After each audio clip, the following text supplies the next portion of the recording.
that's what I knew they were going to be like that. But I mean, we didn't talk for weeks afterwards. That's why I want to learn how to kōrero Māori. I can't really speak too much Māori. I got the mana in me, but I can't lingo Māori. So that's something I want to talk on a big stage to the world, you know, and I can translate it in English and I can talk both, and that's what I want to be able to do. You talked about sacrifices and stuff like that. Yeah. Are there regrets? Show me your friends and I'll show you your future. Be ready, brother. I'll see you fight night. Today I'm squaring up with Maynard, amateur MMA fighter, BMXer, model, actor. Yes, You play golf. You skate. It's like when I was looking you up, it does end in a compliment. I swear to God. Yeah, okay. I was like, fuck this guy. He does everything. Yeah. And I'm just sitting here like, what am I doing with my life? But yes, all-around talented guy, and I was real excited to kind of have this chat when I was looking you up. So much I want to ask you. Thank you, sir. But how you going? Yeah. I'm great, thank you. Yeah, thanks for coming over and No worries. giving me this opportunity to speak. And yeah, I'm great, thank you. Yeah. How's you got your second amateur fight coming up in December?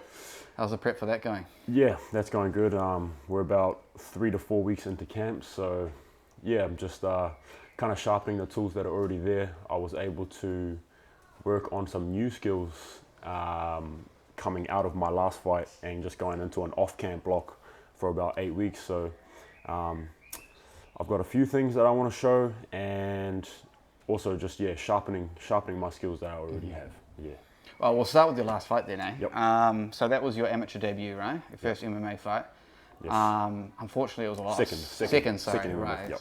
Tapology's letting me down. Oh, good, no worries. So what your first fight was?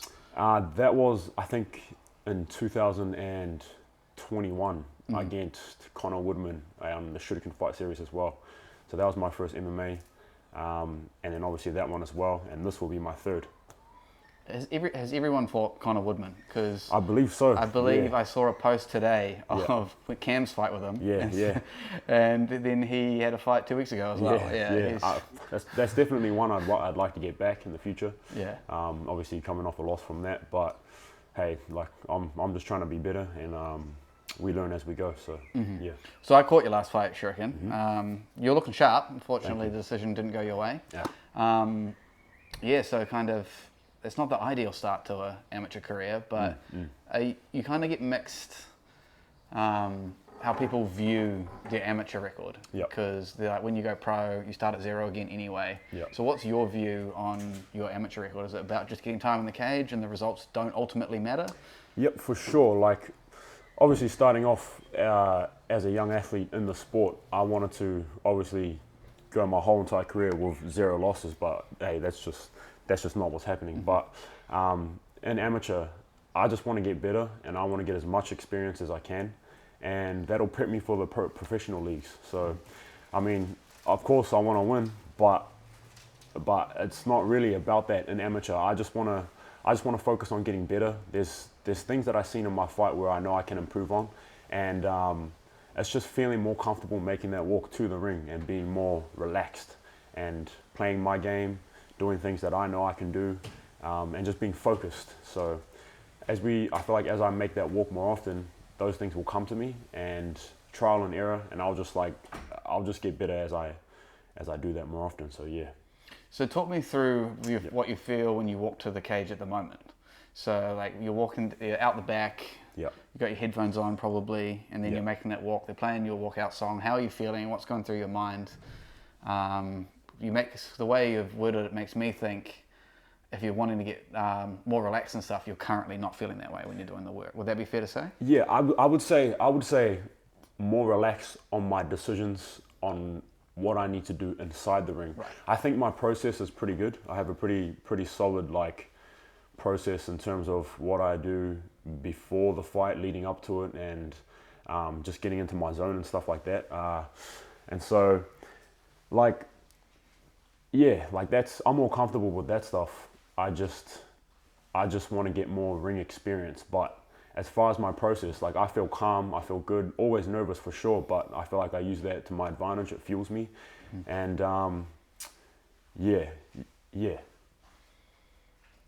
So, and when you're kind of prepping for these fights, do you put in research on your opponent, or do you prefer to go in there and just do your thing? Because I've spoken to people before, and it seems there's kind of two ways of it. Some people will do the research and they come up with a strategy for this person, and then other people have said, if I go in there with a plan and then things don't go to plan, I'm fucked. And then I'm like a mess, I don't know what to do. So I prefer to go in with no plan and just do my thing. So what's your kind of viewpoint on it? Yeah, how do you prepare? Like I know the coaches and stuff, they kind of do all that research and stuff at the highest level, like at the professionals. I mean, they study this game crazy. But with me, I'm an amateur, and like I don't feel like I haven't had that connection with the coaches yet, where we sit down and say like, hey, this is who you're fighting. Like, I'm still very young in the sport, so I kind of just rely on my skills and my instincts to do the job for me. And obviously, like as an amateur, I haven't done much research on my opponents. Like, I'll have a little look and be like, okay, this is who I'm fighting. Okay, I'll look at the fundamentals. Okay, which way he's fight, southpaw, orthodox, or does he striker, or does he wrestle? And so I'll get a fair idea, but I don't really dive into like worrying about someone else or that sort of thing. I would prefer my coaches to be able to do that for me, and then we just work on things on the pads, just so that I can focus more on myself. And that's kind of how I've been rolling at the moment. Just going in there and kind of just feeling it out and doing it off the cuff. Yeah. In New Zealand, we're so heavy striker based, and I guess that comes from the grassroots here for Muay Thai and kickboxing is massive. So do you think you actually have to worry about a wrestler while you're fighting in New Zealand? See, that's the thing. Like, I don't want to plan for something and then something else happens. So I kind of want to have an open mind of like, okay, like I don't want to plan as if like I know this guy's going to do that, because I don't know, and I'm still experiencing those things myself, like learning how to analyze a fighter. I don't actually know how to analyze a fighter. I'm just kind of like out there, kind of flowing and using my skills and stuff like that. So, I want to be ready for anything, and I feel like if I can be ready for anything, then that's gonna keep me open, and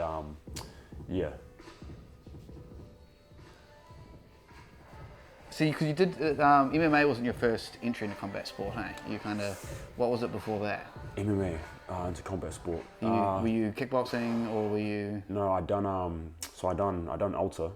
Oh, was it Wim Warrior then? It was Wim Warrior back then. Yeah, I think I done the first or the second. Were you on the same one as Brooke Pritchard? Yes. Okay, that was the first thing. Okay, because that's what she told me. Yeah. And that's actually where I had my first amateur fight, but I don't know if that actually counts. So, because it's like it's all. Oh, is that the kind of Woodman one that you're talking about? No. I had one after that, but that's all within like the like. They consider it exhibition or something. I think. Yeah. It's like we're all under the same roof training together, and so I think that's to like get like a complete beginner who's done nothing, and then like kind of nurture him into having a fight, because it's kind of like if you don't know anything about fighting, it's like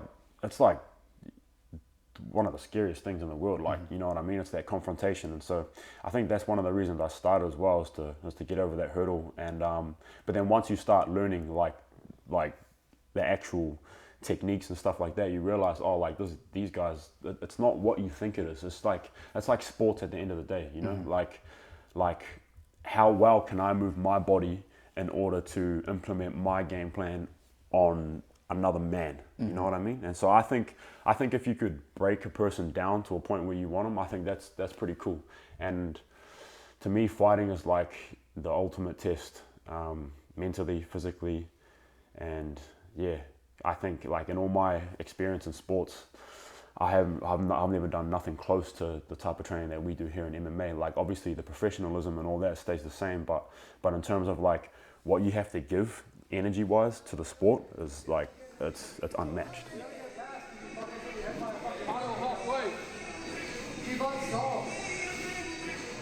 Match. So It's interesting to hear you say, because this isn't your first sport you've competed in to a high level. You got an incredible background in BMXing. World champion, and when I was looking into it, it was your goal was 2020. You wanted to go to the Olympics. Yes. And so I saw the stuff, and then everything stopped. And my guess is COVID was the reason you stopped. No. But what happened with your BMX career? Okay, so with that, I was kind of at the pinnacle of the sport as a junior elite. So after winning the World Championships, my next goal was to become an elite rider and get to the Olympics in 2020. So I was actually in Europe at the time, and we were doing a tour in Paris, and that's when I like kind of started getting the feelings and whatnot to start fighting. Because funny story, actually, I met Israel at a ASB Showgrounds jockey underwear shoot. Yeah. And at a jockey underwear shoot at the ASB Showgrounds, and I was only 16 at the time, and I think this was before Stylebender made his cut to the UFC, and then he was the King of the Ring champ at that moment. But I knew nothing about fighting. Like, I was just a young kid. I was like, oh cool, he fights, okay. And then I followed him on Instagram. This guy's like 20k followers, and then 2 years later, as I'm in Europe doing my tour, I was trying to race to get points that's going to secure my spot into the Olympics, and that's when he was going crazy at that point, and he had just become the champ, and I was like, wow, this is crazy. And I remember, like, I couldn't even sleep at night. I was up till 3 o'clock in the morning because I knew, like, I really, really wanted to fight, but I didn't know how to tell my parents because they had sacrificed and put so much energy into my sport, which was BMX at the time. And for me to just turn around and be like they had sent me overseas to qualify for the Olympics, and I'm thinking about fighting. So that was my dilemma at the moment. But I remember one time I wrote a massive paragraph, and I told my parents, and like that was huge for us, you know, because it was a big decision to make. But I knew what I wanted to do, and I just felt like that was the perfect time, and it was, because the Olympics never went through. COVID hit, and let's just say I had started any later. Like, it's just funny how things work out. Like, at that time, Winter Warrior had just came up, so I got back to New Zealand, went into Winter Warrior, and then I just literally rocked up to CKB because that's where the best of the best were training. And I just immersed myself into it, and I just said, man, how do I become the best, you know? And that's pretty like crazy coming from, like, you know, like I really spoke like that too, like to like the coaches and stuff. I said, you know, I want to be the best, so how, like, teach me, what do I do, you know? And so coming from a sport, like from BMX, my background, like my dad just drilled into me like the qualities I need mentally to become the best, and that happened in BMX, and I believe that I can do the same thing in MMA. So yeah. How did that conversation go with your parents? They didn't take it well. Right. Yeah. They didn't take it well. That's what I knew they were going to be like that. But I mean, we didn't talk for weeks afterwards because they thought that I was just having a really rough patch. Like, I wasn't doing too well overseas, like because that was my first year racing as an elite man. So junior elite is 16 to 18, that's open, and then elite men is just 19 upwards to, you know, 30 plus or whatever.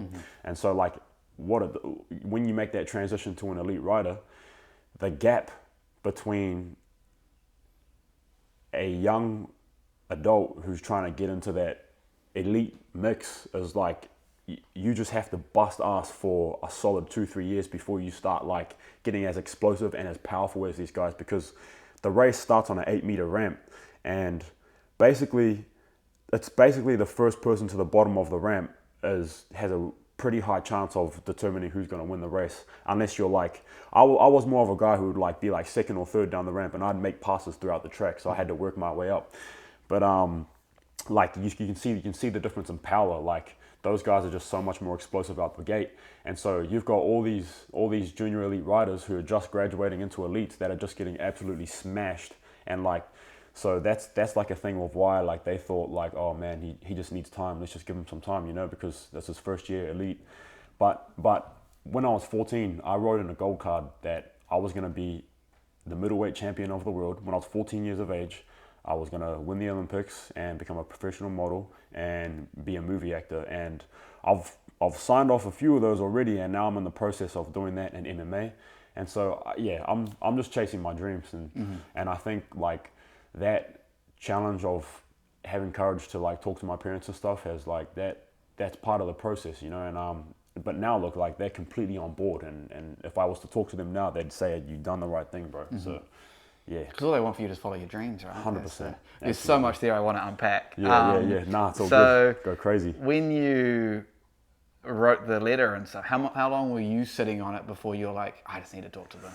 A few days. Okay. I was expecting something like months. Because I was in Europe by myself, staying in a hotel, and I just remember I'd get sweaty palms thinking about who I could become in this MMA sport. Because my visions were huge, bro. I really packed it with belief, and like I said, my only challenge was to tell my parents, and so I just drafted up a huge paragraph of like what I would say and blah blah blah, and I didn't feel like it was the right time to tell them because they obviously had put so much effort into me coming over here and to fly across the world and stuff like that. But yeah, that's something I got off my chest. But it's not just them that put an effort. Like, how much? It must have been a hard decision for you as well, because you had given a lot of your life to reach this high peak of BMXing. Yeah. How long was that kind of battle for? Yeah. So I think I like picked up sports quite naturally, and with BMX, I never complained really about training, and so it was real easy for my dad to train me. And there was always like one or two guys who were just like a little bit faster than me, and so like I had lost like multiple nationals in New Zealand to try and earn that win. And then like once I had matured, once my training had accumulated over like maybe 4 or 5 years, like I just started beating these guys by like whole straights. And then I ended up winning nationals like I think 9 times consecutively. And yeah, like once I had just got to that point, I just knew what I wanted to do. Like I just. How old were you when you had these 9? So I think I won my first national title when I was 14. And how old were you when you got into it? I was 7 when I got into it. Yeah, I started when I was 7. Because it's such a niche, like it's a niche sport anyway. Yeah. And you said your dad was training you, so has he got a background in BMX as well? No, we kind of just like talked to people around the track, and like we learned as we went. And so I started off at locals, like just in Papakura, they had a local BMX track in Red Hill, and so we would go to those on Thursdays, and I'd just race club nights, and then we'd talk to people, and then we kind of like just had an intuitive feel of who was like leading us in the right direction and who we felt was like genuine and wanted to help and stuff like that. So and then of course like every time like a huge coach from overseas in America would come to New Zealand and do these seminars, we would always attend, and my dad's just there like talking to the coaches and stuff, and he would look at like how like what sort of training can Maynard do, like what can we do to get him faster and stuff like that. And we were just at the BMX track every day, and that's basically the formula we used. And dad just came up with his own nicks and tricks, and like he used to think crazy, man. Like he would silicon my bike so that it would, his thought was that'd be more aerodynamic, so he'd do things like that, and he'd use like carbon fiber seats, and oh bro, like it would be crazy. But like I feel like that's the type of stuff when you get to an elite level, you have to think about different things. How can you get an advantage here or there? And so he was real good at that, and I never really worried about that stuff. I just rode my bike and listened to my old man, and he installed a lot of like good qualities into me. It sounds like it was never really like, how kids play casual sport. It's like socially and stuff like that. It sounds from the beginning, it was all we're smoke, here to bro. win. It was all smoke, yeah. And it's also not really a sport that can be casual anyway. Like the bikes aren't cheap. No way. You got to buy a bunch of protection gear. Yep. 7 years old, getting into an intense sport, that's like... Because like my first goal was I wanted to do motocross, but we couldn't afford that, so...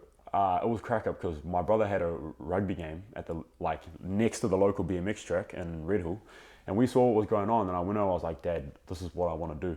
And so he went over and talked to the guys, and he got me a bike to trial, and that was me for the next 13 years of my life until obviously we met. We came into touch with MMA. I think what I enjoy most about the story is just how willing your dad was to support this thing that you just saw, and he was all in it with you, and it was about doing it with you, and so you're quite close with your old man. Yeah, man, we're super tight. Our whole family is really, really tight. Like, and I think like from what my parents have told me, like I've always had a passion for like anything athletic or like just sports in general. I mean, like they used to tell me like we used to go watch my brother play just before I could barely walk. And I'd run onto the field and just start kicking a bottle over the goalpost and trying to tackle the guys that are playing on the field. And so I was super like physical, man. I was really good that way, but yeah, not so much in school.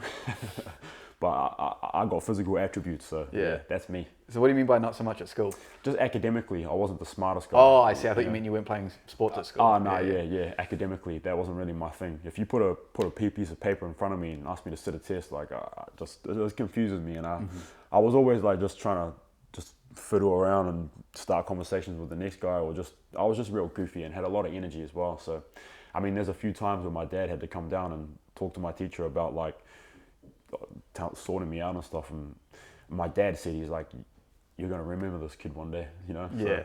So yeah. He's even in your corner when you're misbehaving. Yeah. No, he's a good man. Yeah. Oh, that's awesome. Yeah. So then, because how old were you? From what I could tell, you were 17, 18 when you stopped BMXing. Because how are you now? 23, 24? 25. 25. As of Monday. Happy birthday, bro. Sure, bro. I appreciate it. Thank you. Found a video where you said your age. I think it was on Māori TV. Okay, and then I said it was 6 years ago. Man, and I was you just really like, done your research.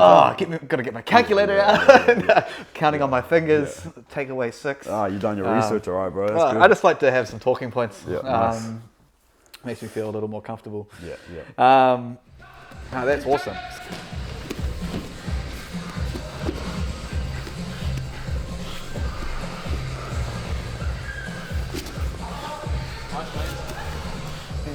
All right, so you've told your parents that you want to fight. Actually, no. Let's go back to the goal card. Okay. So you're 14 years old. You wrote this goal card. You wrote you want to be the middleweight champ. Yes. You didn't specify a sport at the time. So. Oh, sorry. So that was. In it, I said. In it, I could show you. I could send you a photo of it later. It's I wanted to be the UFC middleweight champion. Mm-hmm. That's what I wrote down.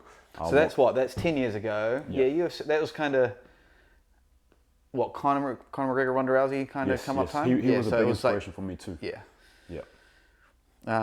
Actually, pause. We'll come back to this. Okay. I have a game that I normally play to break the ice. Cool. But we just hit it off anyway. Yeah. All right. So it's called In the Pocket. And what it is I just say a bunch of quick fire questions. Okay. You got to say them give me an answer as quick as possible. Okay. This is good. And some of them may be serious, some of them might not be. Okay. So you ask me and then I ask you? No, you just answer. Okay, sweet. Yeah. Let's go. All right. Who is your favorite fighter? Stylebender. Would you rather be knocked out or submitted? Submitted. What is your favorite dinosaur? Tyrannosaurus. And if you're a Teletubby, which Teletubby would you be? The purple one. That is Dipsy. No, Tiki Winky. Sorry, okay, I see you were straight. Yeah, purple. If you punch yourself and it hurts, are you weak or are you strong? I'm strong. But that's a good question, though. And if the soap falls on the ground, is the soap dirty or is the floor clean? The floor's clean. All right. Yeah, And and then we'll end with 2 serious ones. What is something that you're really bad at? Singing. Singing? Oh, so there is something you're bad at, eh? Yep. If I could sing, you'd see me on the stage right now. And what is something you're proud of that you never get to brag about? Dancing. You're allowed to take your time on these Dancing. ones. Dancing, yeah. I think, I love dancing, yeah. And you all right if I use some of your Instagram videos? Yeah, show at the 100%, end? for Yeah. sure. Sweet. Absolutely, yeah. No, cool. Yeah, that was good. What Nav's was Conor McGregor. Yeah. And he was Poe. Most people say Poe. I think it's just a Teletubby that everyone remembers. I don't remember the names exactly, but I just know the purple, and I always thought purple was that cool. Was the triangle? Yeah. Funny.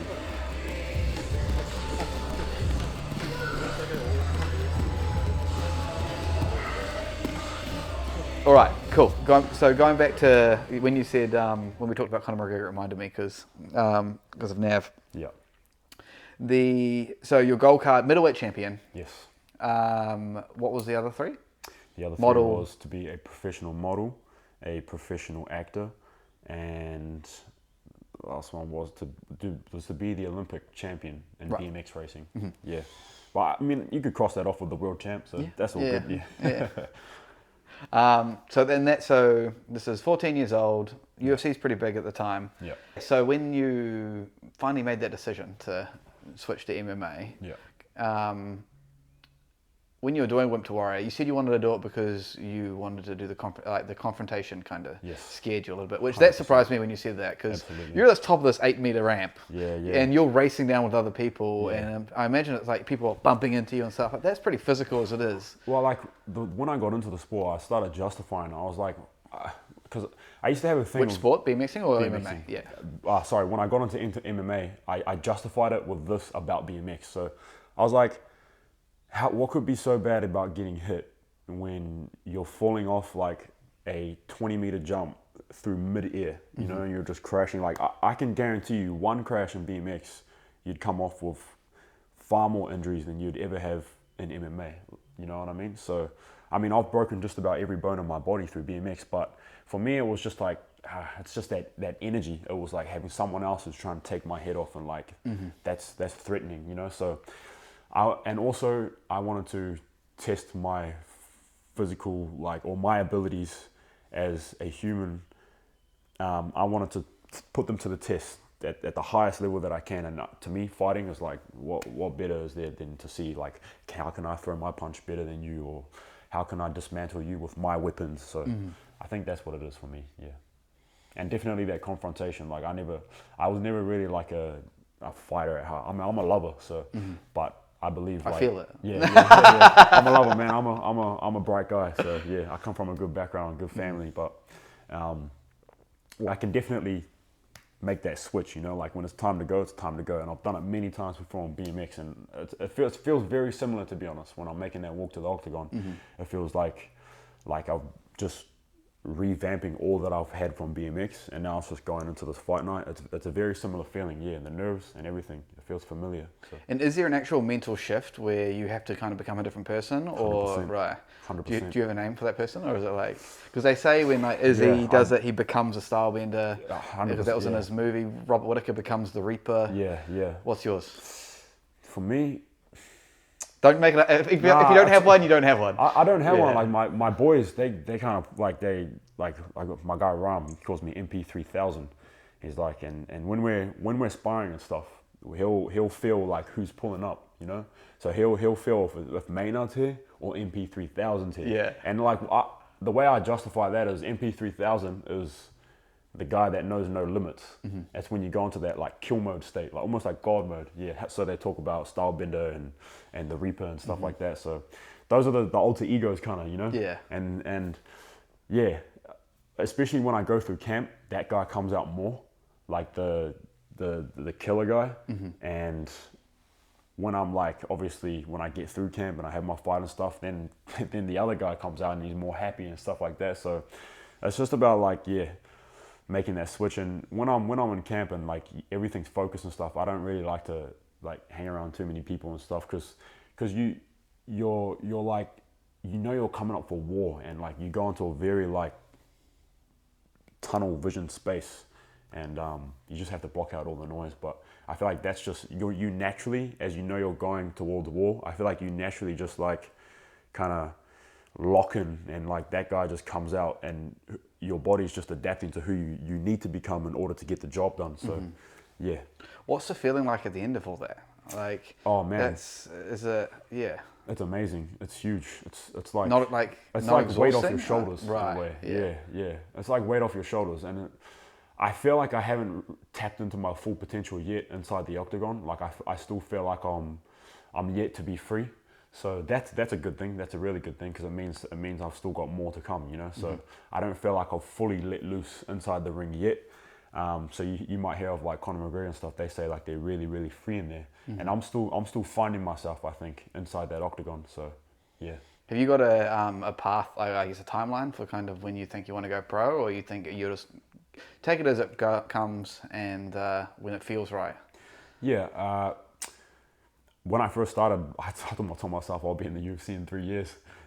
That's crazy. But now that I'm here, obviously there's a lot more work to be done. But I want to be young in the UFC, but I'm not holding on to that, because I just want to develop my skills. I want to get better. I want to get better as a human being, a person, and a man. And I just feel like if I do those things, keep showing up into the gym, be consistent, we have a pretty good team around us, and I think my coach will will handle all that other stuff. You know, I just need to focus on fighting, and I believe the rest will follow after that. Yeah, so I'm not in any type of rush at all. I just want to fight lots. Some people, some athletes you speak to and hear them talk in interviews and stuff, they're supremely confident of how they're going to be when they go in the cage. Yeah. So when you walk, is it something like you're like, I'm in there, I'm going to win, or is it I'm going in there to perform my best? What's the kind of mentality you have when you're starting to walk into the cage? I'm like, I talk myself up a lot in my head. Like I'm just going affirmation after affirmation, and I'll just be like, you're the greatest. You know, you're the best. You're the best. You have it all. You can do this. You're great. And those are like kind of things I tell myself in the mirror each morning. It's like just building that mindset. And yeah, I like to say all that stuff because it gets me amped. You know, and I'm trying to get amped as well. And so that's what I mean by like I haven't really found like what works for me coming out. I felt kind of like I was too relaxed, and I tried to like build myself up coming into my fight, but like the oomph just wasn't there. Like I didn't have no like you know, I was like really calm, and maybe that's a good thing. Maynard, not MP3000. I was Maynard, not MP3000, exactly. So yeah, that's like I want to make that walk a few more times, and like I said, I just need more reps walking down that octagon, because maybe one time I'll try something else, and maybe that might work. So, but yeah. So, and then when those wins don't come, unfortunately, you've experienced that before, how do you kind of cope with it and deal with it? What's the initial reaction when it happens? What's the process afterwards? How do you move on? How long does that sort of things eat away at you if it does? Yeah. This one wasn't so bad. I don't like losing, obviously. I'd love to win every time if I could, and hopefully still can, but I tend to look at how the fight went, okay, and how did I feel first. Like if I felt like I fought a good fight, you know, then I won't be too upset with the loss. But if I knew I was actually absolutely dog shit and I knew I could have done so much better, then I'd probably be super disappointed in myself, because then it would be something mental, right, that held me back from doing what I know I can do. So. Yeah, I usually don't take losses too well, but I feel like as I grow up and as I become like more mature, I'm able to get past that faster. And that just means like I get back into the gym the next day, boom, straight back to the drawing board, working. And that helps me. That helps me overcome my losses as well, as knowing like I just want to become a better fighter overall.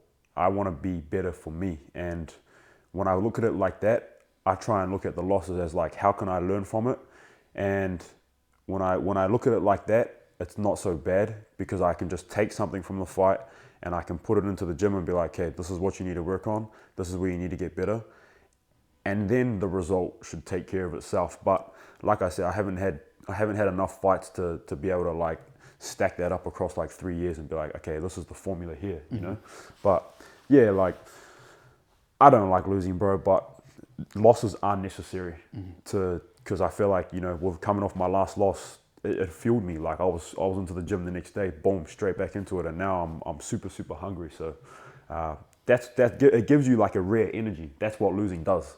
It gives you an energy that winning doesn't give you.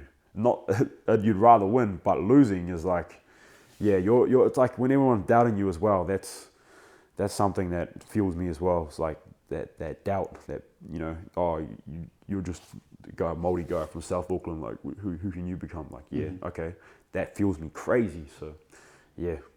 Do you think that's like?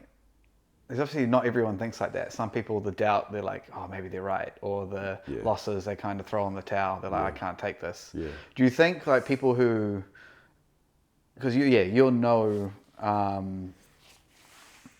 stranger to elite performance, and to perform at that level, do you think it's like you almost have to be a little bit off and different, like not normal, essentially, is what I'm trying to say. Yeah, absolutely. You gotta be somewhat gone. Yeah, you know, like, and even just like talking to like regular people sometimes, you're not always understood. You know what I mean? Like, like we might come across as arrogant a lot of the time, but that's only because we think we. Yeah. Take your time. This is good. I feel like it's because we want the best for ourselves, and so we think positively all the time, you know.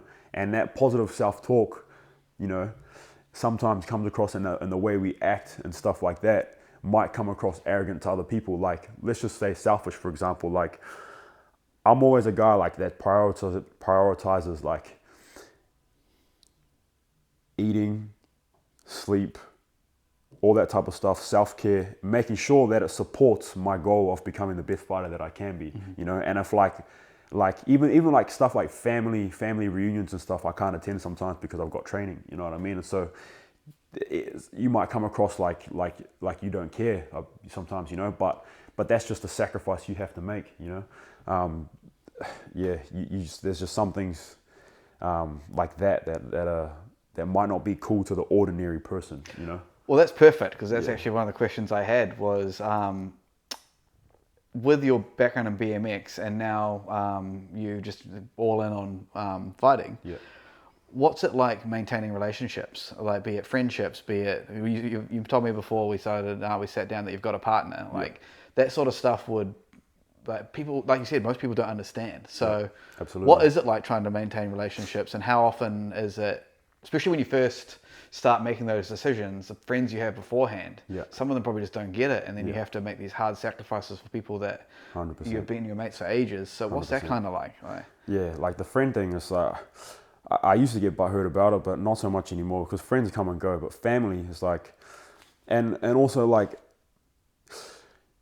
if they love you, they will let you be. If they love you and they care about your sport and they want you to do the best that you can be, knowing that, also with myself, knowing that I'm giving everything I can to pursue my career, then that's okay, you know. But with these relationships and stuff, like especially with my partner, it's, that's something that we've built over the years. So we've been together for about 8 years. Oh, wow. Yeah. Is that a high school sweetheart sort of thing? High school sweetheart for sure. And so that's something we've had to grow with together. It wasn't exactly understood right at the beginning, because like I would have come across extremely arrogant. I was all BMX, all this and that, and you know, obviously having a partner, they want you to care about them and stuff like this and do all these things, and a lot of that stuff I just never did, because I was all in for my sport. And so, but now as I'm getting to this level, like my partner is like fully supporting me, and she's like fully with me on like where I'm going and stuff, and she understands, you know, like I can't attend to some things, or I've got to sacrifice going to certain reunions and stuff like that, and she, like, this is why I'm here right now, to be honest. Like, if we had it our way, we'd be living together ourselves, but in order to become a better fighter, I need to be living next to the gym so I can train multiple times a day, and so we're gonna have to live apart for a little bit, and so that's what we're doing. And I want to talk about that more soon, but so you talked about sacrifices and stuff like that. Are there regrets? Like, you wouldn't have had a normal childhood, and you wouldn't have had normal teenage years. 100%, man. Well, not when I say, I guess normal is the most common, right?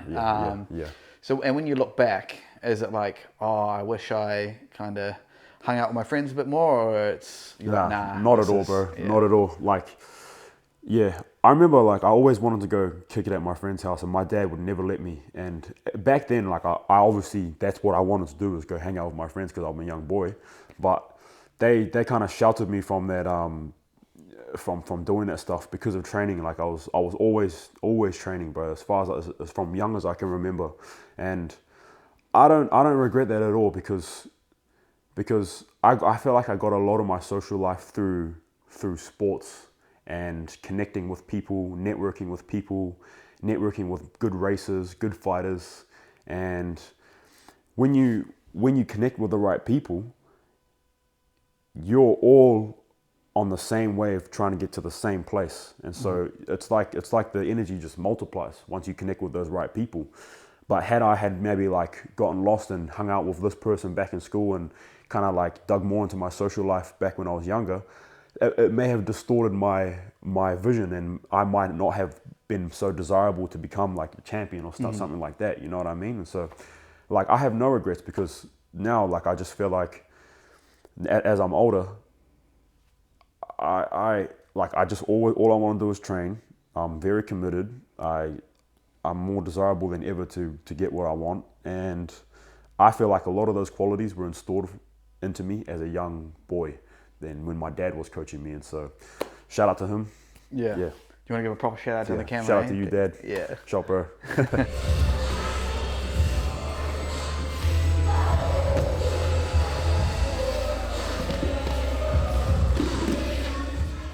When you were young and you were feeling those things, did you have any moments where you're like, I'm out, fuck this? For BMXing. To quit? Yeah. There was a few. Like, and it was always, it was about that as well, to be honest. Like not being able to go to party and stuff, and there was one time where I was like, man, fuck this, and like I didn't even message my parents and stuff. I didn't come. I just drove off, and it didn't end well, put it that way. But I came back to my senses, and we got over it, and but yeah, for sure, I've wanted to quit many times before, but that's why I feel like it's so important to have a good group around you, a good circle around you, who's going to hold you accountable, and who also has their best interest in you. And those are the people that are gonna nurture you to get to where you want to go. Yeah, because I can kind of, the reason I asked that is I played Prem basketball at high school, and we were training 6 days a week because we had to play rep basketball as well. I wasn't even particularly good. And I loved basketball up until that point, but then 6 days a week, and on the 7th day I was working, I just started to hate it, and then at one point it just became too much, and I was like, I got to focus on other stuff. Like, I can't do this anymore. But then I felt like I was betraying my team, because I'd been playing basketball with them for a few years, and it's a hard decision to make. You do feel like that, and it's been even harder if it's like it's family. Yes, for sure. Like with myself, I hate training a lot of the time, but even MMA, if I were to say I loved training every moment of the day, I'd be lying, bro, honestly. But I feel like that's where discipline separates good from great, as those people who are disciplined and able to show up when you're unmotivated and still go every single day. I feel like that's what separates the greats from the good. Because bro, like once you form that habit of just showing up endlessly, show up, you've arrived. And that's when people call you crazy. They say you're cooked, you're crazy. But that's how you know you've gotten to that level where you need to be at, is when everyone starts turning around on you and saying, oh, you're going too hard into this thing. You need to balance yourself out and this and stuff. Screw that. I'm all in, and I believe in it, and I've had success with it, and I'll keep following that formula till the tree bears its fruit. And I guess the other thing is a lot of people's like thinking into the future, right? So with something, when you have a goal like this, it's not about the future, right? Like I guess you're only thinking about this goal that's in front of you. It's not what comes after the goal. Exactly. Yeah, like a plan B, right? Like, I've never really had a plan B, bro. I've always been all in, like, and like, I don't really know too many successful people who had a plan B. Like if I looked at all the GOATs, like even in basketball, Kobe Bryant, all those type of people, Conor McGregor, Adesanya, even people in BMX that I used to look up to, I shout out Kurt Pickard. There was no plan B. They all just went all in, and somehow they figured it out, and got to where they needed to be. And I'm banking on that. Plan A all the way, man. Yeah. Do you think because you'd succeeded in something before, it helps that you believe you can succeed again? And that's absolutely, for sure. Like it's like repetition, right? Like I feel like I have a proven track record.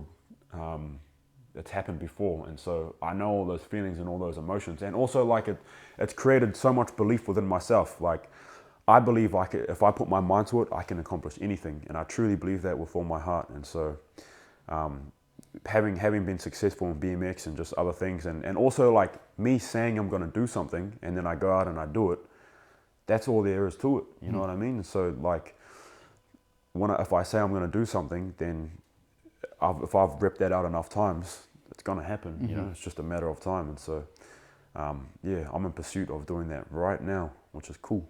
Yeah. It's really cool to watch as well. And then when you hear the person talk about it and you see the passion and you hear it, that's why I do this. It's that's why I want to hear and see. And it's awesome, man.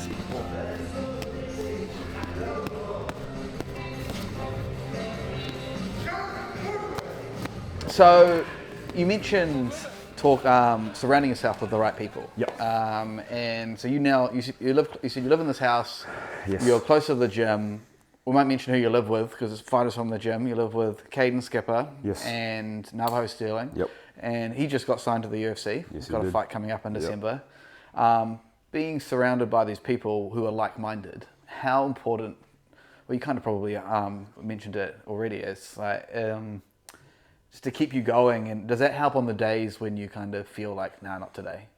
Yeah. You're surrounded by these people. Because I smelled the testosterone when I came in here, mate. So what is it like being surrounded by? Because that's an intense group of people. Yes, 100%, bro. And out of all three of you, like all the stuff I've seen of Caden, like I don't think I've seen him smile. He comes across as an intense guy. Yeah. Nah, for sure. It's it's everything, man. Like, I think if you can just put yourself around those people, the chances of you getting to where you're going to be is just, you're narrowing those chances. You're not narrowing those chances down. You're widening those chances, and you've got a great shot at getting to where you want to go. So I'm always a big believer in show me your friends and I'll show you your future.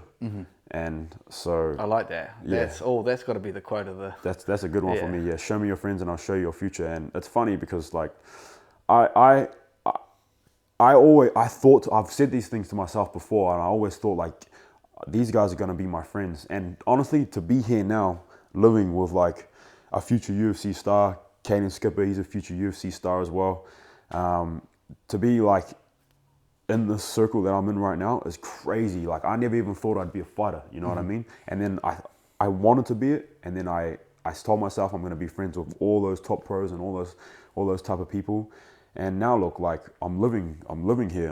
I'm right in the midst of it. So, that's a great feeling. But yeah, like everyone's on, bro. And especially if one's not going to training, you know, like you just kind of feel like fuck, man. He's like, I gotta pick myself up, man. He's like, look, like even when bro goes and hits a session and I don't hit a session, I'll be like, man, I gotta get that back, because it's just like, you know, everyone's improving by the day. And if you're not in the gym putting in work every single day, it shows. If you're not moving forward, you're moving backwards. 100%, because you're never staying still, right? So yeah, everyone here is like holding everyone accountable, and you can just feel the energy as well. Like when that person's on and he's hitting all those sessions, he's got a different energy to him. You know, you can feel it in their aura, and so that's my substance to stand on as well. If I couldn't sit here and talk all this talk if I wasn't training my ass off in the gym, you know what I mean? And so that gives me my substance to stand on, and yeah. Because you mentioned about when you're going to that kill mode. Yeah. And what do you think it's like people living with you when you're in that kill mode, and then you've experienced that when other people have fights coming? They don't like me. They don't like me, man. Because you can avoid most people, but you can't avoid the people you live with. Especially family. Like, fuck. That's like when I'm in camp, because obviously you're cutting weight as well. Like you're dropping weight, and like I don't want to come across as mean, but I genuinely don't have energy to like I'm just so beat up from training, and my body's broken every single day, and like to have a beautiful conversation with my sister or my mom or my dad or my girl is just like it's not on. Like I'm not feeling it, you know what I mean? And so a lot of the time I come home, I'm just in recovery mode, trying to save my energy for my next training, which is about to blow me. So and like they don't really like that version of me, but they understand like he's going into that mode again, you know. So that I always say like that's me going into a grinder. It's trench work, but they get it. And I think the best thing was moving here was because like, you know, now I have my space, and this is like kind of the mission house. So yeah, we're all got a mission here, and everyone's on the same boat. These guys are fighters too, so they understand. Like Navajo Sterling, Caden Skipper, they all know what it's like as well. So yeah, that helps. Yeah. And so we kind of touched on it before we sat down, but how do you kind of make it all work financially? Because the dedication to the training eats into social time, it eats into work to like building an income. You got to pay for gym membership. You mentioned you do. Just take me through how it kind of works financially. Like you've got sponsors and. Okay, so yeah, man, I am just making ends meet. So like I pay my rent, food for the week, and basically everything I can. You cook it all yourself as well, or you like prep sometimes. Yeah. Like I'm a big eggs guy, so I eat a lot of eggs. But yeah, financially, man, life could be better financially for sure. But like I'm not making the greatest amount of money, but I make just enough to pay for my rent, food, and all my expenses and stuff like that. But yeah, I do a class on Monday out of Zoo Boxing. I do 2 hours there. And they pay me a bit of good money, and I do a class with John Bucket on Tuesday that I've just picked up. So that's out in Māori, and so that's out south too. And I've got a bit of support from my partner. She helps me out with food and stuff like that. And also Daisy Roofing, they sponsor me as well. And also Unofficial, they sponsor me too. Yeah, we'll get into the Unofficial stuff because you've done some modelling for them. Yeah. But yeah, like everyone's kind of working together to help support me, and I'm super grateful. Like I always say, when I get mines, man, if you rode with me from when I was down to when I'm up, I'll always take care of you, you know. And I'm yet to prove that. So yeah. And we've been on the MMA stuff for a while, so I'm actually doing something for the first time ever that I've never done before. Is I am interviewing two people who are fighting each other. Normally it's a mix, so I'm actually interviewing your opponent as well, Will Siska. Okay, cool. And have you got a message for him or anything like that? I'm going to ask him the same thing about you, so I might even be able to turn it into a cool little head-to-head video. Be ready, brother. Yeah. That's all I got for you, bro. Be ready, brother. You got that hunger? I'm ready to. I'm ready to. Sweet. So, yeah, all right. I'll see you fight night. Yeah, I hope you're doing well, Maynard, and I'll be ready. I'll be ready.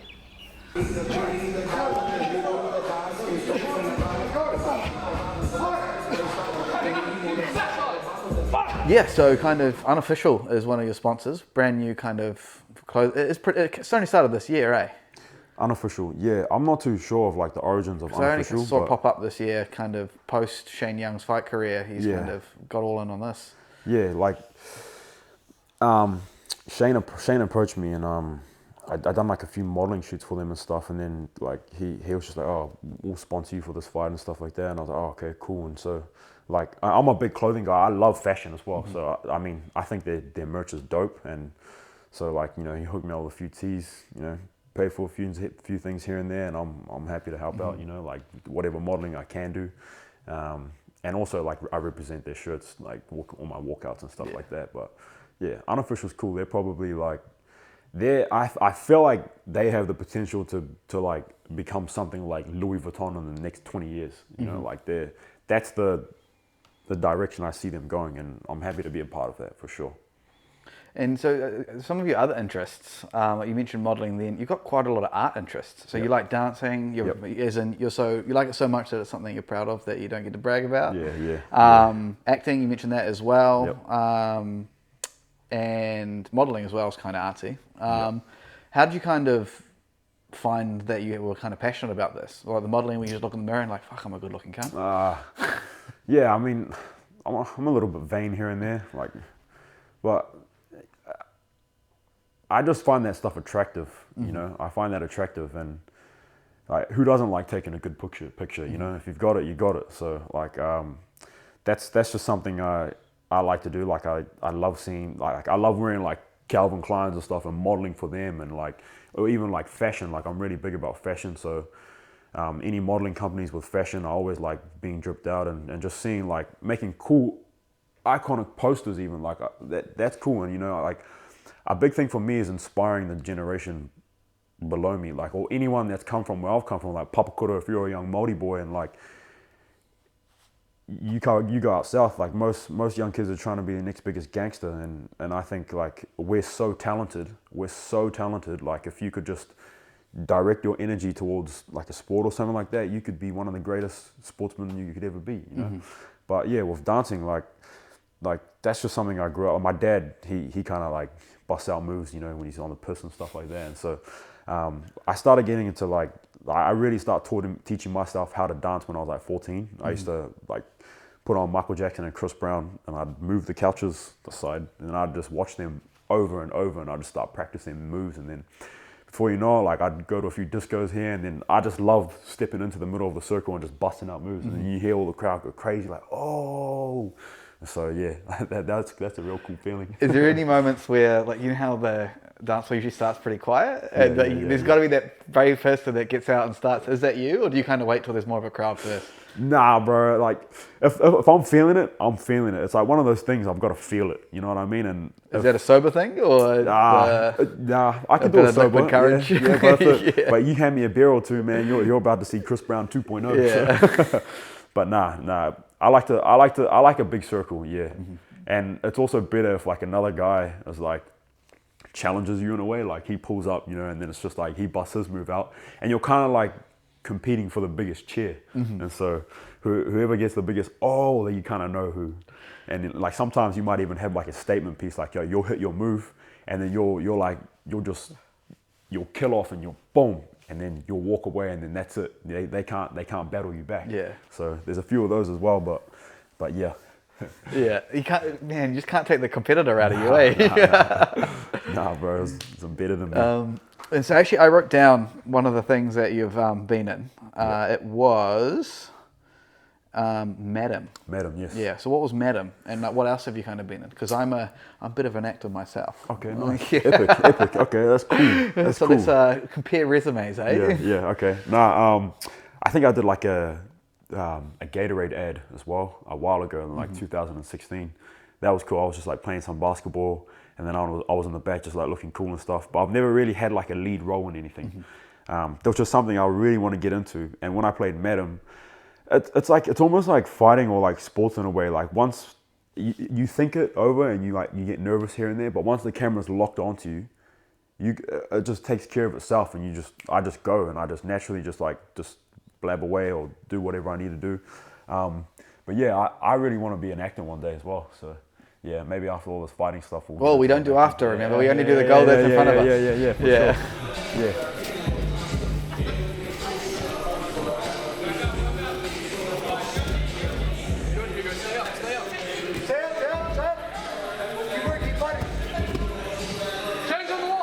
This is something I obviously know nothing about, but talk to me about what it was like being a Māori boy growing up in South Auckland. Because something I've kind of noticed, I grew up out west. Yep. And the friends I grew up with weren't really in touch with the Māori culture and stuff like that. It was kind of, they ignored it, or it was too intense, or and then quite often they became retouched with it when they were older and stuff like that. So kind of take me through what that was like. Yeah, so Papakura, that's kind of like south of South. So it's just like I feel like now that I'm here now, I can really see I really want to help inspire people out there, because like people don't have too many opportunities, and it's obviously like the young Māori boys are just so like wanting to be cool, and like I feel like they just have the wrong perspective of like wanting to hang out with the wrong people and stuff like that, and get into trouble and all that type of stuff, and doing naughty things, and all your homies like influencing you to do bad stuff, or just like even like there would be like, I don't want to talk bad about the schools, but this is just raw how it was. Like you'd have like one school, another school on the other side of Kura, and they would meet up after school, like huge groups of people. Like almost like half of the schools would meet up, and they'd just start scrapping in the fields and stuff like that, like just mindless stuff, bro. And that's kind of like what it's like out there. People don't have too many opportunities, like remember, as far as I can remember, man, like I think that's why my parents kind of sheltered me from that stuff and didn't let me go out too much, was because like obviously where we lived as well, wasn't exactly the most fortunate place in New Zealand, but we made it work and it was good. But yeah, that's what I want to do. I just want to kind of inspire those people, and it's rough. Like it's not as bad as I'm making it sound to be, but it's gotten better over the years. But back then, yeah. Have you ever kind of felt like you've had to work harder because you're Māori, and in the society we live in New Zealand sort of thing? Like you had more to prove to achieve the same amount of thing as say someone from European background, or? Yeah. Do I ever feel like I needed to work harder? Which is an interesting question to ask, because then if you put yourself in MMA and as a fighter, it's like your actions speak for themselves. It's like I never really like I never really had a desire to be like, I need to work hard because of this. Like, I just wanted to be the best. That's where all that hard work and effort came from. But it never came from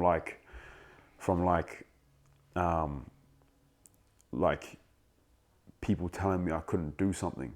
But because my dad and stuff, they didn't teach me about that stuff. They just drilled in me, be the best, be the best, be the best. But as we started to get a bit older, like, and we started to look for sponsorship in BMX and stuff like that, that's where it was like kind of became visible to me that, you know, like, we had to kind of do extra things to be funded because, you know, of who we were, like being Māori and stuff like that, you know. And I just feel like there's a bit of privilege going on, but yeah, like, I never really got into that type of stuff, but so yeah. I mean, I guess that's the kind of right attitude, eh? Focus on yourself and what you can achieve. And, yeah, for sure.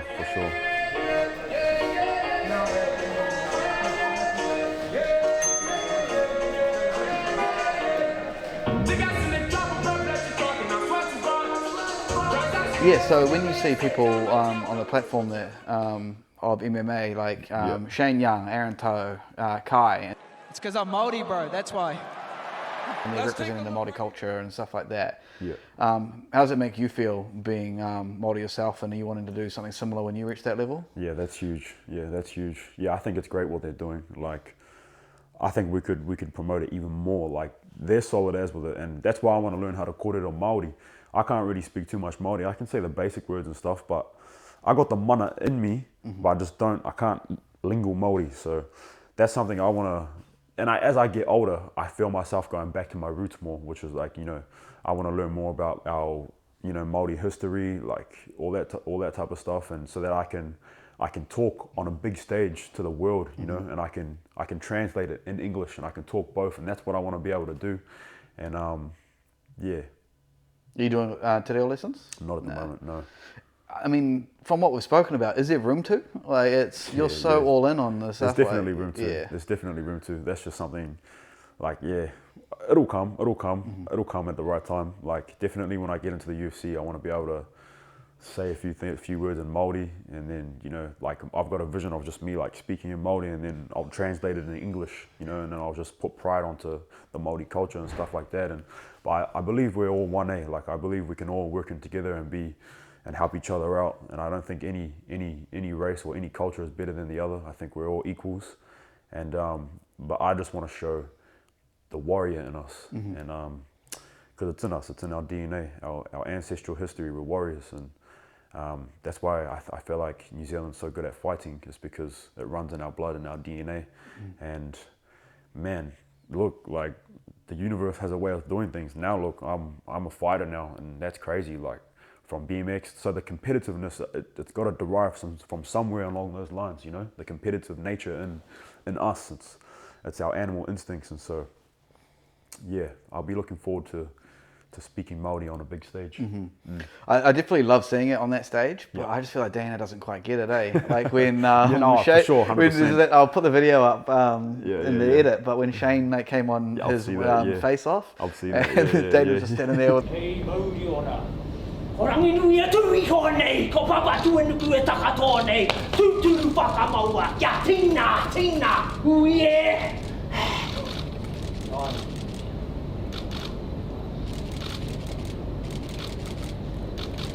hand out, and then when he just kind of wasn't getting Aaron's pukanas, when he just thought he was poking his tongue out, and it was just like showboating. It's like, nah, it's he just didn't get it. Yeah, but that's I feel like there's, like, you know, you can build in a skill, like, to be able to, like, help people understand that that's our pride. That's what we do. That's what we do to, like, when someone's coming, let's just say, like, back in the day, like, someone was coming to attack the village, they would have used that as like as threatening to be like, hey, stay away from us, you know, like this is, and they probably make the scariest faces they can in order to keep whoever they're trying to be, like, you know, protect safe and stuff like that. And so that's just our nature, and I think we're that's pretty intelligent people as Māori. Yeah, we're quite intelligent, and we got a lot of energy, and we know how to express ourselves fully, you know, and embody who we are, and you know, like bring on that spirit, that wairua. And so yeah. I think that's good to do all there.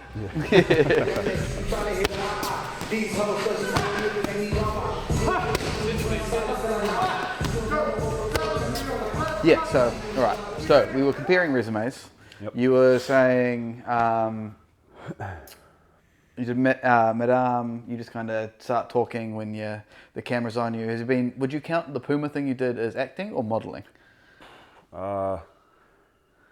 That's funny. I don't think I was acting. That was more like document type thing. I don't know. I kind of just. Was that out Mount Albert as well? I thought I recognised that road. Yeah. I feel like that was more like getting a snippet of like training and a bit more of like into the like the competitor's mindset. But I don't really feel like that was acting. But yeah. But yeah, that was like another film. So yeah. Anything else you've kind of done? Have you done what every New Zealand actor's done? You've been on Shorty. No. Because I've been on Shorty. I even had a line, bro. One all line. Right, all right. Yeah. You got a line for me? All right, it was. What's the line? We're with him. That's it. Oh, nice. Hey, bro, hey. Give me my Oscar. You're still on the big screen, bro. So you know. We were just a bunch of drunk uni students in the waiting room, being menaces. Yeah, I was meant to have 2 lines, but I turned up later, a bit later than I was meant to, so they gave that role to someone else. Nice.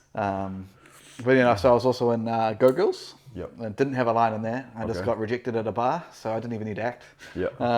Just draw on a real experience. Yeah. And Bridge to Terabithia when I was 12. Oh wow. Yeah. I love that movie. Bridge to Terabithia, Yeah. right? I like when he gets a hand, he's got the power. Bridge to Terabithia, right? Are we talking about the same movie? Yeah. It's the girl and the boy. Yeah. And they cross that the bridge. lake. The bridge. Into and the then forest. He ends up getting like some sort of I might need to rewatch it. strong arm or something like that. Yeah. Because I was just a kid in the school. I can't even. I'm pretty sure you don't even see me on camera. And she died, right? The girl she dies, yeah. Spoiler alert.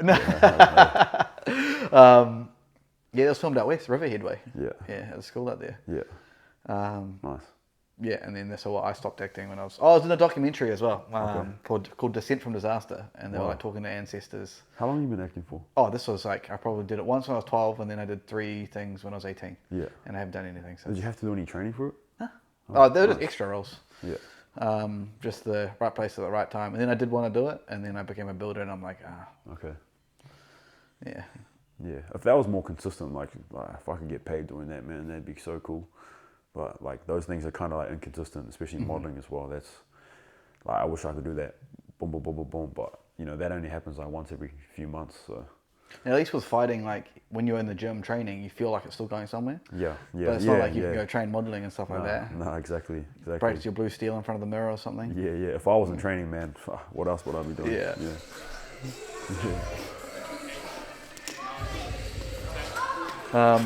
I was going through your TikTok and your Instagram, and I found this video of you with great footwork and punching, but you're covered in mud, bro. What was going on there? Oh yeah, no, that was in Fiji. Yeah, that was in Fiji, and they kind of have this like a hot mud pool. Apparently, it's like really, really good for your skin, and you kind of like rub yourself down with mud all over, and then you get into like a hot pool, and it like just makes your skin feel really, really smooth. And so I thought while I was covered in like mud, I'd do like a little bit of a shadow box, and you know, it was slick. It was real slick. Kind of looks like a locked mythical fight or something like that. So yeah, I love it when those new unlocked mythical fighters I was feeling the vibes as well. Yeah. And that was cool.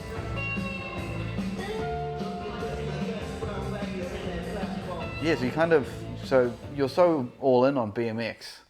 I noticed you play a bit of golf now, but did you play any other sports kind of Oh, you mentioned you played a bit of netball, right? Yeah. Absolutely. I played everything I could get my hands on. So I was into rugby. That was kind of like my thing before BMX popped up. And so this is like pre-7. I got really, really serious about BMX when I was maybe like 12, and that's when I quit all other sports to go all in on one. Yeah. And that's pretty hard doing at a young age too, because you're so like adventurous and you're curious about everything. And so I played soccer for school, I played cricket, I played netball, I played hockey, I played volleyball, badminton, softball, swimming. I swam for school. I played basketball, and rugby and touch. And then I was like kind of like being like that kind of just gave me a lot of athleticism, just being interested in all those things. But I kind of honed in on just BMX and MMA were my two like shooters. So when I found my interest in combat sport, I just had no interest. Like the punching's cool, but obviously to spar you have to get punched, I'm just not. That's probably the least favorite thing. Bro, I'm just not interested in getting hit. So no one likes getting hit, bro. I went down the BJJ route. How do you find the grappling? To be honest, I used to hate grappling, bro. I really did. Like I just wanted to strike. But that was because I was shit at it. Like that was something I never really picked up. And I think the things that you find the most fun, the things you excel at most. And now, like obviously it's been 5 years since I've been learning. Now that I've kind of like gotten a grip of having familiarity with like moving around the body and just like holding somebody down and stuff. Now I can pull off a moves here and there, and I can do some scrambles with the boys and stuff. And so every time we wrestle and stuff, it's always fun, and I'm learning at a rapid rate now that I've been consistent across these last couple of years. And I'm actually enjoying it. Like I've been hitting up Tuesday BJJ. I'm in camp now, so the training regimen has been reduced due to the conditioning. But yeah, I'm Is it the slowly, 12 o'clock class with old Cobb? Nah, that's the 5:30 on Tuesday, and Thursday we have a 4 p.m. Open rolls. So which is today, but I'm in camp, so body needs to recover. Have you ever given gi a go? Gi? Once Nav chucked me in one of his gis, and we went to a gi session, and to be honest, it feels pretty cool, bro, putting on the gi. Like you feel like a martial artist. Yeah, you feel like a martial artist, bro. I'm all into that, like making all the gear. I'm all into that, but I have no idea what I'm doing with the gi on, bro. Oh, like, yeah. When someone starts grabbing your collar, bro, you're like, what's happening? I'm like, bro, this is a street fight. This bro's grabbing my shit and like wrapping a belt around my head, bro. I'm like, what the hell? But nah, yeah, that's good. Yeah. Need to learn more about that though. Yeah. Need to get more in the gi. Yeah. When I've heard MMA fighters talk about it, it's good for tightening technique. Yeah. But apparently it needs like a long amount of time before you start like really vibing with it. Yeah, because you've got the moves, right? Like let's just take the gi off. You've got all the moves, the techniques and stuff like that. Then you put the gi on. Now you're thinking like outside the box, like grabbing the jacket and scuffing it across his face. Like that's just a whole different game. So yeah. But then it has no practical application to you because it's like you're not. There's no friction. There's too much friction. And then how does that correlate to being in the cage? There's no grips like that. There's no. You guys are going to be, unless it's the beginning of the first round, which I doubt you're going to be grappling like that. You're going to be throwing that knee when someone's coming in for that takedown. 100%. Got other weapons that we can utilize, but like with like the BJJ and stuff, you always got to keep like an open mind because you can strike, you can ground and pound, So. But it's just good to be able to like just roll and move your body around on the mats. So how do you find the fitness difference? Because it's like something you can't really train for. It's so unique. Like those. What's this? The BJJ? Just fitness for rolling. Like trying to get someone off you and trying to stay calm and breathe when they're like trying to submit you and stuff. For sure. I feel like it's a lot of like you need muscle endurance. Like that's where I'm going wrong. Okay. Yeah, I feel like you need muscle endurance. I would say it's more fatiguing on my muscles than it is on my heart rate, if that makes sense. Like with when I'm sparring, I feel like my heart rate goes up crazy. But with like grappling and stuff, you're just constantly like finding grips and trying to hold someone down. And like I feel like my muscles would give out before, like if we were to go endless rolling for all day, my muscles would definitely give out before my heart rate does. So, yeah. Oh, I'm the opposite, eh? Yeah. Like, Oh, yeah. I panic. Like, classic white belt stuff, bro. Like, I will, like, something that someone's got my back and stuff now. Whereabouts do you roll? Takaha. Okay, Takaha. In City, yeah. Yeah, nice. Because Nixon his family from there, right? Okay, yeah. I think. Nixon's goated, man. He's fighting this weekend. Not that this isn't going out before then, yeah, but yeah. all the best to him. Thanks for taking the time to chat with me. It's been real cool. Well, I guess we'll finish with talking about touching on your fight for Shuriken again, because that's the main reason we sat down. So, what's the date you're fighting? Who are you fighting? How can people come watch?